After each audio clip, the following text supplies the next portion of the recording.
Hey everyone, welcome to the video. This one we're going over who I believe is going to be chalk for week 4 of the NFL season on Draftkings. This isn't a video of me going over who my favorite plays are of the week, although I do like most of the guys I'm going to be talking about. It's just pretty much a video where you can leverage who you want to play just based off their ownership. So you want to figure out who you want to play in cash games, you might want to play the chalkier guys. If you want to fade some of the chalkier guys in GPPs, that's up to you. Maybe you want to go overweight on them. It's all up to you. This is pretty much just a video to inform you who's going to be high owned, then you can leverage it however way you want to.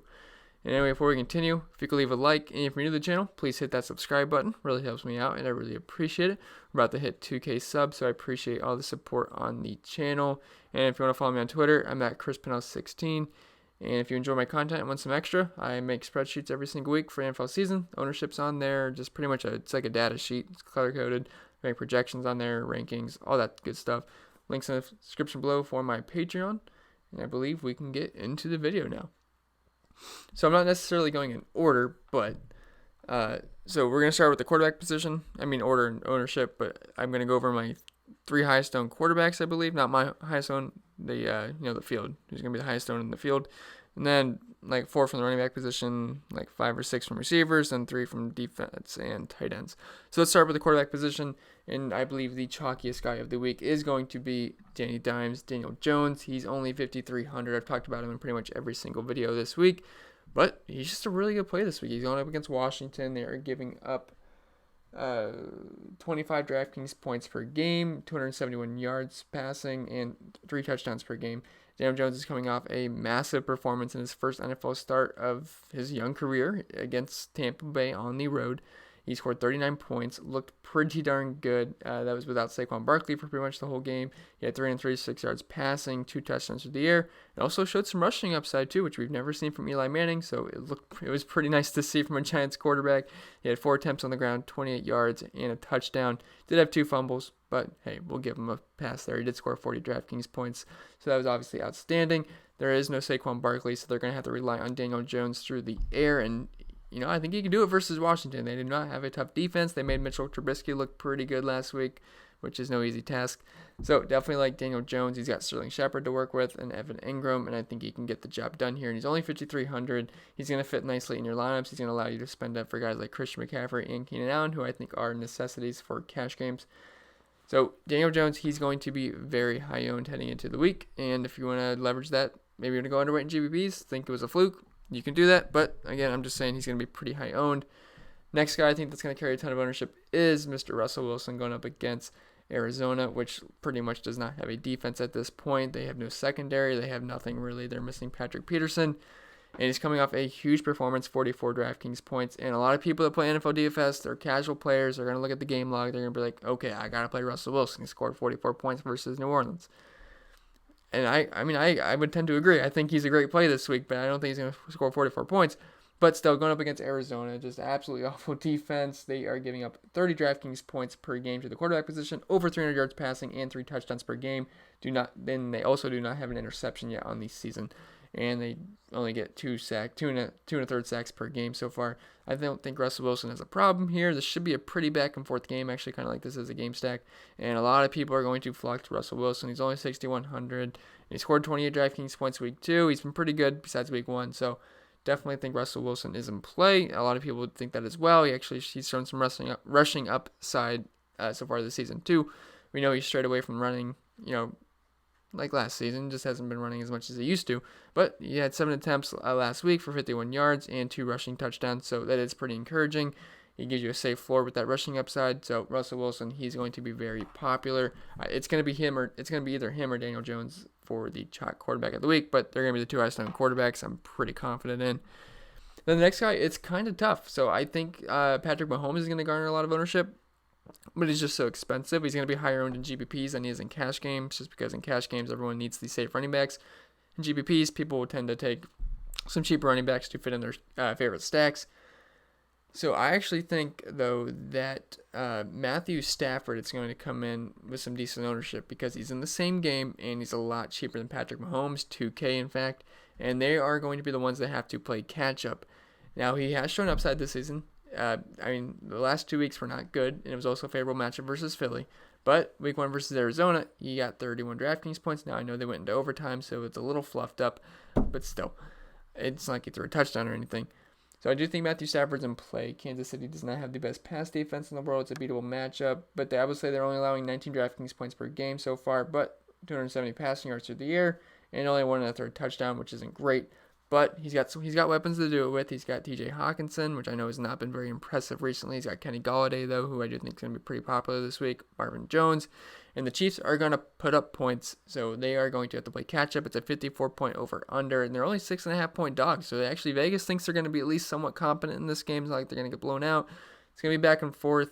I think Matthew Stafford's going to be pretty popular, but I also think Patrick Mahomes is going to be right up there as well. All right, that's enough for the quarterback position. Let's move on to running backs and the chalkiest running back of the week. Originally, I thought it was going to be Austin Eckler, but it is not looking too promising for him right now. I did have him ranked as my number one cash game running back, but I am going to have to take him off completely if Melvin Gordon plays. Now, it was looking really good earlier in the day because Justin Jackson was in the walking boot, so I'm like, all right, all in Austin Eckler. He's going to be the man. Well, now it sounds like Melvin Gordon might play. I don't know how much he's actually going to play, but if he even sees 8 to 10 touches, I'm not playing $8K for Austin Eckler. That's going to, probably lose goal line touches to Melvin Gordon. And we don't know how much Melvin Gordon we're going to see. I can't imagine it's going to be too much, but still, I'm not going to take those risks in cash for someone that's 8K that's going to lose snaps. I want the guy. So, looks like we're going to be straying away from Austin Eckler at the very moment. If Melvin Gordon's out, I would expect him to probably be the highest owned running back, especially with Justin Jackson out. So, let's just assume Melvin Gordon is playing a limited role. So I think Christian McCaffrey is going to have a ton of ownership. He is the man. He's on the field every single play. He actually wasn't on the field every single play last week. I believe he only had 92% of the snaps. I say only. I mean, we'd be lucky to get a running back with 92% of the snaps and for mostly everyone else. But other than that, he's playing 100% of the snaps. He's on the field all the time. He is the guy. He is a bell cow running back. We do not get many bell cow running backs in the league anymore. And it's not like he's just a plotter. He can make big plays. He's great through the air. He had 11 targets week 1. That was with Cam Newton. His targets have dipped since then. 6 targets week 2, 4 targets week 3. But still, he is going to get over 20 touches, and they're valuable touches because, he's just a really great running back. He had 45 points week 1, 7 points week 2, was not very good. But week 3, he was looking a little sucky for the first half. Then he broke off that 76-yard touchdown and ended up getting 30 points. That's what he does. He's a safe play with a high ceiling. Love Christian McCaffrey this week. Is it the best matchup in the world versus Houston? No, I do not think it is. But I do think this game has sneaky shootout potential. Kyle Allen looked pretty good. The offense should be able to move. Christian McCaffrey is going to be a huge part of this game plan. So definitely like Christian McCaffrey. I know this isn't a video of me saying who my favorite plays are, but I do like Christian McCaffrey, and he's going to be very high owned. Next guy is going to be Wayne Gallman. He's going to garner a lot of ownership. He's 4,600. Is he a very talented running back? Not whatsoever, but he's just so cheap, and if you're going to give me 15 touches at that price tag, I'll take it all day. And he's going up against a Redskins defense who we know is not very good, so I don't really think he's going to have too much trouble being able to have success here. He might fall. If he falls into the end zone, he's going to have value. If not, he might not.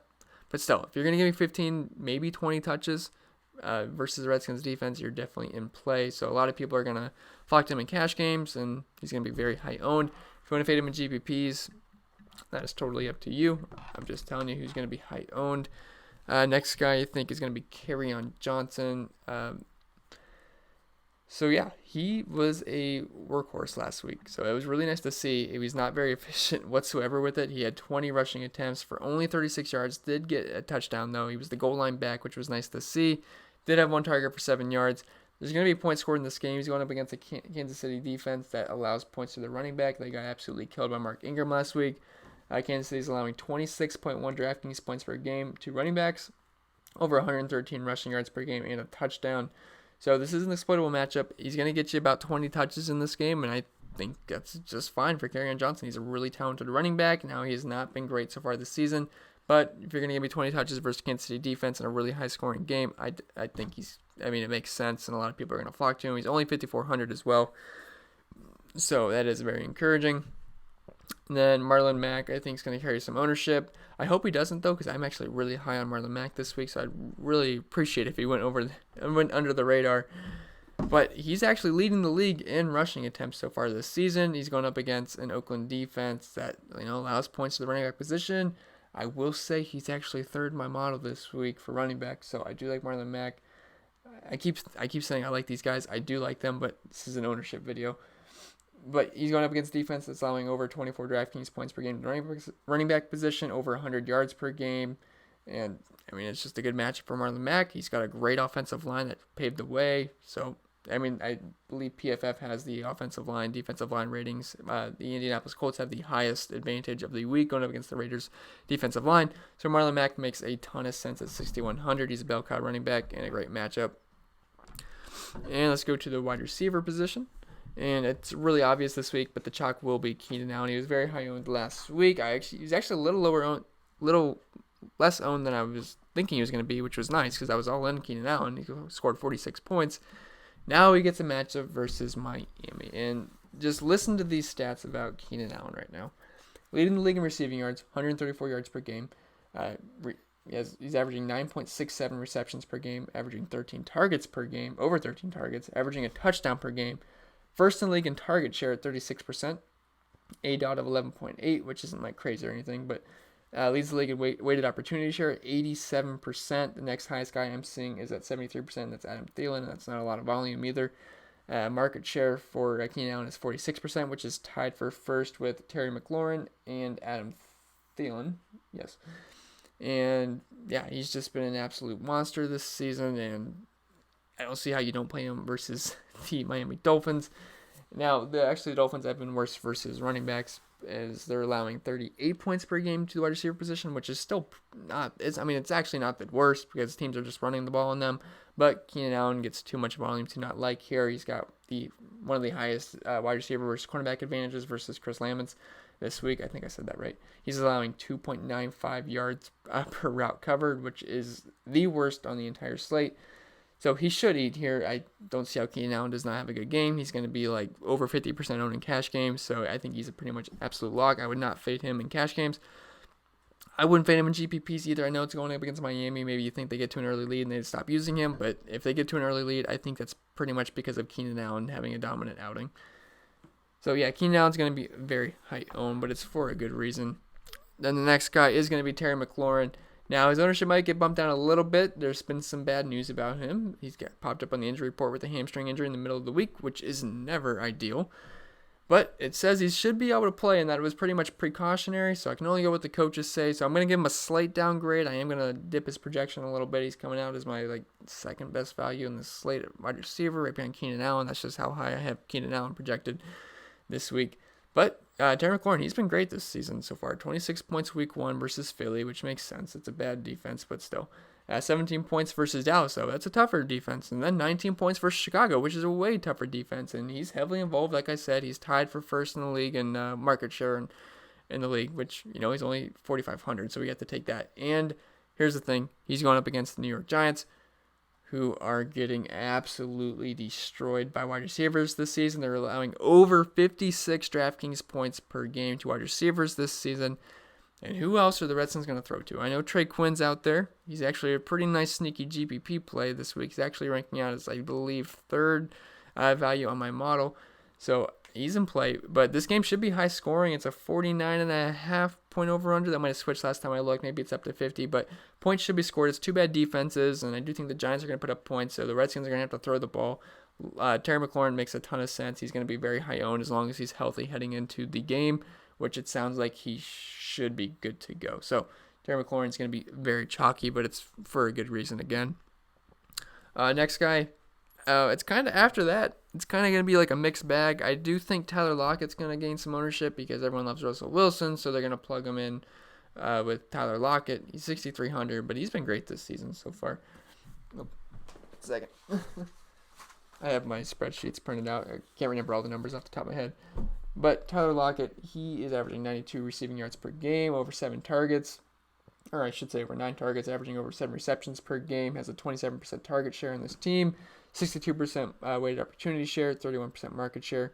Has a 134.1 quarterback rating when targeted, which is one of the highest in the league. Last season, it was a perfect 158.3. He continues to be very efficient. He had 14 targets last week, 35 DraftKings points. That's when they were trailing. I don't really see them trailing in this game, but it should be pretty back and forth, both bad defenses, decent offenses as well. Versus Pittsburgh, he had 12 targets ended up getting 17 DraftKings points. Week 1, only 2 targets, still had a long catch, 44-yard touchdown. So he just continues to produce. It's weird. I mean, and I shouldn't say it's weird. He's a really good receiver. It's just, he's producing at a really high level, and you really wouldn't expect that too much by Tyler Lockett, but just keeps getting the job done. He's a really good receiver. And everyone's going to pair him up with Russell Wilson, and it just makes a ton of sense. They're both very efficient. So going up against that Arizona secondary, which really isn't much of a secondary whatsoever. So Tyler Lockett makes a ton of sense. And then the next guy is going to be Cooper Kupp. I'm actually hoping he goes a little bit lower owned because of his price tag at $6,500. But the guy's turning into a superstar.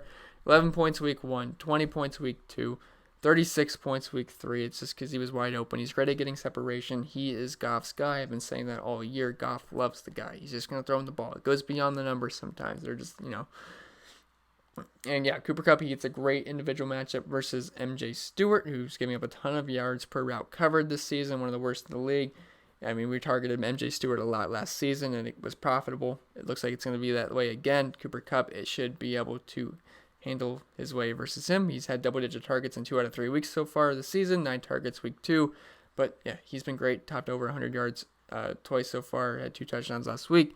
Cooper Kupp is my number 1 receiver on the Rams, and I really hope he goes lower owned, but I do think he is going to carry a decent amount of ownership heading into the week. I know a lot of people are talking about him. It's for a good reason. So that's the deal with Cooper Kupp. And then the next guys are the Arizona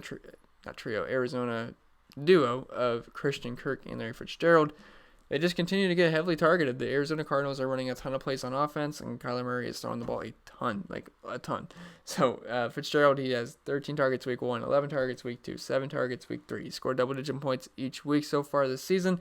He's had either 100 yards or a touchdown in each week so far this season, so he's been very consistent. This should be a pretty back-and-forth game. He's got a pretty nice individual matchup, so I think Larry Fitzgerald is definitely in play with the volume he's going to see, and everyone likes this game to be high-scoring, so it would make no sense to not like Larry Fitzgerald, so he's going to carry some ownership. And the same goes for Christian Kirk, who ends up being a little bit cheaper, so people might flock to him even more.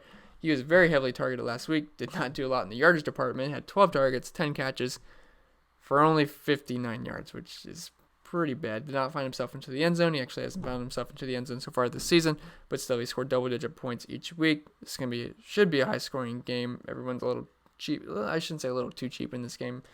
Russell Wilson's only 6,100. Kyler Murray's not that expensive. Really, the only expensive guy is Tyler Lockett.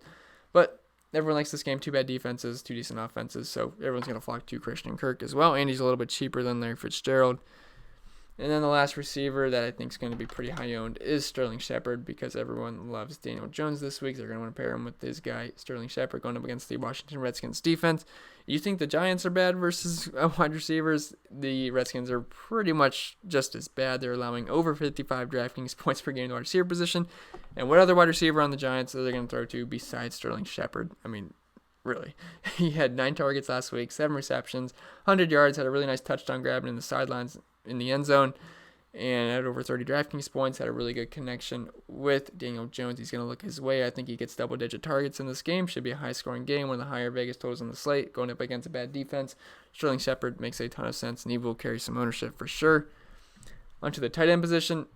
It's pretty easy this week when it comes to the tight end position, who's going to be the highest owned guy, and that is going to be Will Dissly at 3,600. And he, a lot of people don't go into advanced numbers. They're going to see Will Dissly's going up against the 32nd Arizona ranked defense. But, I mean, they are bad versus tight ends. You got to listen to these numbers. Let me find my sheet. So, Will Dissly going up against Arizona Cardinals. They are allowing over 30 DraftKings points per game to the tight end position. That is awful. Allowing over 115 yards passing, over 115 receiving yards per game to the tight end position, and over 1.5 touchdowns per game. Will Dissly has been pretty heavily involved in the Seahawks game plan. He had 5 targets week 2 for 2 touchdowns, and last week he had 7 targets, 6 catches, got a touchdown, over 18 DraftKings points. He makes a ton of sense here. The Arizona Cardinals I think they don't think that the tight ends exist anymore. They're just pretending they don't, maybe. I don't know what it is, but they can't seem to guard him. The Seahawks are going to know this. They're going to look to attack him with the tight end position. So Will Dissly, fire him up. He's only 3,600 in a fantastic matchup. He's going to be chalk galore in cash games and GPPs. Next guy is Engram. Like I said, everyone loves Danny Dimes. They're going to want to pair him up with these guys, and Evan Engram's been a beast at the tight end position so far this season. I believe he does have the most points scored out of all tight ends, but it's just what he is. He's a really good tight end. He's very athletic. He can make big plays. A lot of tight ends cannot make big plays. Really, it's just Evan Engram, Travis Kelce, and George Kittle that have like that just huge athletic advantage compared to most of the tight ends that are pretty much, a lot of them are just stiff boards. They catch the ball and fall down after 3 yards. These guys can make plays in the open field. Evident last week, he had a 75-yard catch and run touchdown. He's just been great this season. But you can only use the sample size with Daniel Jones. 8 targets, 6 receptions, 113 yards versus Tampa, which was a good matchup. But he gets another good matchup versus Washington, which doesn't have much of a defense. Should be a high-scoring game. Evan Engram is going to make a ton of sense. He is 5,700, but I think people are going to find a way to get it done. Then the last guy is the Walrus himself, Darren Waller at 5,200. Prices came up a ton. He was 3,300 week 2 when he was chalk. And last week versus Minnesota, which has never, well, I shouldn't say never, but recently have not been very good versus the tight end position. The Raiders love to use the tight ends. He's going to see a ton of targets. He had 14 targets last week on 13 receptions for 134 yards. Has yet to get into the end zone, but still he scored 30 Draftkings points this week, going up against an Indianapolis defense that sucks versus tight ends. They are allowing this season they're allowing 60 receiving yards per game in the tight end position, but last season they were absolutely dead last versus tight ends, and they're going to use him a lot. John Gruden loves to use the tight end, so he's going to be heavily targeted. Darren Waller actually owns the highest target share in the league for the tight end position at 30%. He's averaging over 8 receptions per game, nearly 90 yards per game, almost 10 receptions per game, which is only second to Evan Engram, who is averaging 10 receptions per game. He has a 62% weighted opportunity share, 26% market share, 89% catch rate. So Darren Waller, he makes a ton of sense. It's a favorable matchup in Indy, so I think people are going to flock to him. And then obviously Travis Kelce. People are going to play Travis Kelce because he's obviously a beast. So you're going to flock to him, but I don't think he's going to be as high owned as the other three. And then if we go to the defenses, obvious reasons, the Chargers, they are playing on the road, which is a little concerning when a West Coast team goes to an East Coast team and plays at 1 o'clock. But it's still Miami. They suck. They can't catch the football. They can't throw the football. They can't run the ball. I don't know. You got to like the Chargers. Patriots have not allowed a defensive touchdown so far this season. They're in Buffalo, but I can't see Buffalo really doing much versus the Patriots defense. It looks pretty darn good. And then I think a lot of people are going to want to play the Denver Broncos, which I know I want to in cash games. They're only 2,900. Yes, they have sucked this season. They've scored 0, 1, 0. Do not have a sack. Do not have an interception yet. It's pretty bad. But this is a big weather game. They're supposed to be like 20-mile-per-hour winds, 40-mile-per-hour gusts. They're going up against Jacksonville at home. Denver's at home. And it's hard to play a mile high. It's just, there's something about it. It's probably the oxygen or the thin air, whatever you want to call it. But it's tough to play in Denver. They usually play pretty good at home. So I think at 2,900, they're going to be pretty popular. And, they shouldn't have to do much to hit value. I know everyone loves Gardner Minshew, and he's fun, But he's not a great NFL quarterback. It's not a great offense. So I do think the Broncos are going to come in at pretty high ownership. And I think that's going to be it for this video. I got to go to bed. I am tired. So that's going to be it for the videos this week. I think for the NFL, I'll probably do a Monday Night Football showdown video, but it's going to be it for NFL. So I hope I've helped you guys this week. I appreciate all the support, all the new subscribers. Thank you for subscribing. Make sure to leave a like and follow my Twitter if you want to. If not, I guess that's okay. But yeah, I'll see you guys in the next video, and best of luck heading into the weekend.